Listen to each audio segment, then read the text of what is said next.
Now it's time on the programme for today's perspective, and I'm joined on the programme today by an author who just really embodies the word multiculturalism. Tash Aw was born in the Taiwanese capital Taipei to Malaysian parents. He grew up in Kuala Lumpur before moving to the UK to go to university, and is now the author of a series of critically acclaimed novels set in British Malaya, post-colonial Indonesia and modern-day Shanghai. Well, last night he was here in Paris at the well-known English bookstore Shakespeare and Company to launch his latest book. Here it is. It's called We the Survivors.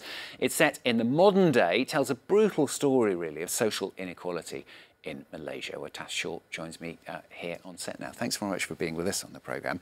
Quite a list of different places and countries that you've been to and written about. I mean, the Asian culture and the Asian way of life, really part of your writing. Some would say a pretty grim picture sometimes of Asian society there. Well, at the heart of all my work is Malaysia. That's where I'm from, and that really informs all my work. I'm not sure about the assessment that it's grim. It's real. I think there's a tendency in Asia itself and abroad to gloss over the complexity of Asian society, and that's what I'm trying to do with my work. I'm just trying to sort of make it real and complex. It's always a way of trying to find something unique that you can kind of lock onto, if you like, presumably when you're a writer. What I've been trying to do with my work is to try and write about the people I know, the lives I know intimately, which are lives that I hadn't experienced in literature as a reader myself, as a younger reader. And so as a writer, what I'm trying to do is to give visibility to all the various realities and all the complexities and nuances that I know. Well, let's talk about the character in this book. He's called Ahok, isn't he? I mean, he's stuck in badly paid jobs just to sort of allow him to keep his head above the water. Why did you create and write about him? I mean, is he based on someone you know, or? He is based on a lot of the people I grew up with and with whom I still live today, who really form the majority of people who live and work in Asia today. We have a tendency when we're outside of Asia, and actually also when we're within Asia, to buy into a certain narrative of the growth, the economic growth of Asia, the new financial wealth of Asia. But actually the reality for most people is that they're finding it very difficult to get by. They're struggling, they're surviving, hence the title, We the Survivors.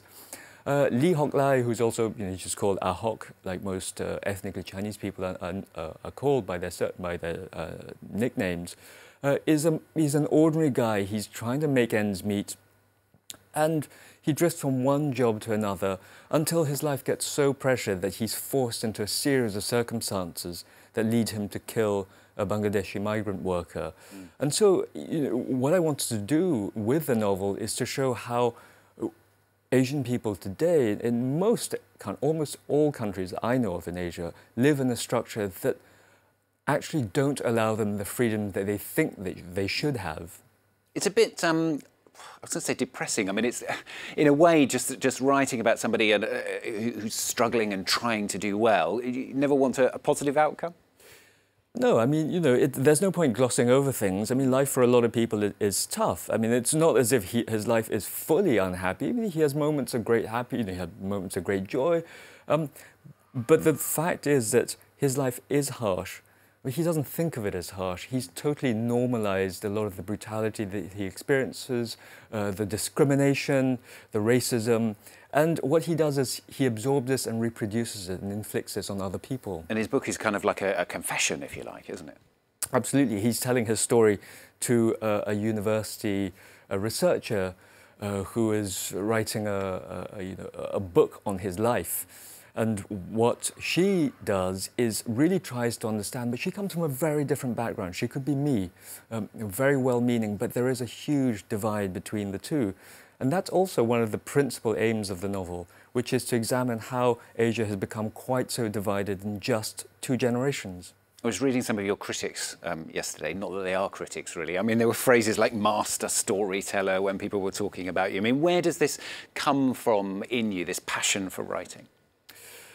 I don't know, every writer has a different path towards becoming a writer. I've always been interested in the way we shape our own narratives, what stories we tell about ourselves, what we want other people to think of us, and how we absorb stories from other people. When you grow up in an Asian family, it's very difficult to speak to your parents, for example, and have them talk freely about what they've experienced. And so for me, what I wanted to do as a writer was record these things, these stories of ordinary people living very difficult, very complex lives in Asia, and give them visibility in literature. And what next? More Asian stories? Yeah, obviously. I mean, that's where I live. That's where I come from. It's what informs my identity. So, yeah, it's very difficult. I've just finished that, so it's very difficult to say what I'll be working on next. But more of the same, I think. And very nice to get that recognition as well, presumably. I mean, you know, all sorts of awards and credits coming your way as well. That's magnificent, obviously, but that's not why one writes. That's it's a bonus. If you get that, that's wonderful. But that's frankly not why someone should be a writer. Very nicely put. Tash Aw, thanks very much for being with us on the programme. That's the book then, We the Survivors. If you like the sound of that, you'll find it in all good bookshops, of course. Thank you very much, Tash. Tash Aw joining us here on the programme.